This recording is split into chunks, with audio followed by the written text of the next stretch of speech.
પાડવાના નવા કિમિયાનો પર્દાફાશ થયો છે। રાજકોટ પીસીબીની ટીમે વિદેશી દારૂનો જથ્થો ઝડપી પાડ્યો। ઇલેક્ટ્રિક પેનલની પેટીમાં છુપાવીને લવાયો આ દારૂ। ઇલેક્ટ્રિક પેનલની પેટીમાંથી મળી દારૂની 2472 જેટલી બોટલો। વાપીથી રાજકોટ આવતા ખાનગી ટ્રાવેલ બસમાં આ દારૂ લાવવામાં આવ્યો હતો। संवाददाता गौरव दवे अमारी साथे फोन लाइन पर जोड़ाई गया है। गौरव, विदेशी दारू ने झड़पी पाडवामां आव्यो छे, क्या लई जवामां आवतो हतो अने कई रीते धरपकड़ थई?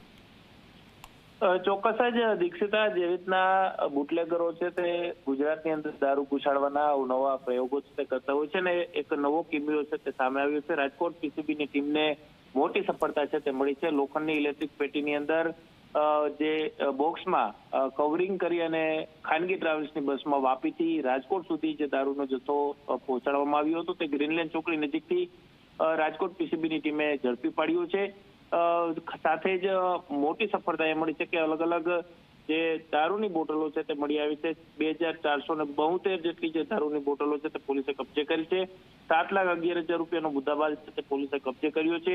વાપીથી જે દારૂ મોકલનાર વ્યક્તિ છે તેની દિશામાં તપાસ છે તે શરૂ કરવામાં આવી છે અને રાજકોટમાં જે ગ્રીનલેન્ડ ચોકડી પાસે મારુતિ કંપનીની સુપર કેરી કાર જે GJ02803919 નામની જે નંબરની જે કાર હતી તેના ચાલકની પણ પોલીસ દ્વારા શોધખોળ છે તે શરૂ કરવામાં આવી છે।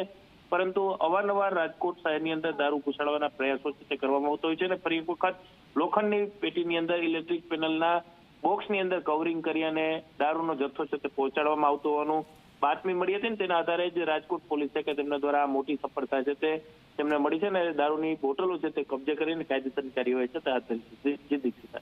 बिल्कुल आभार, आपनी पास से अपडेट्स लेता रहीशो।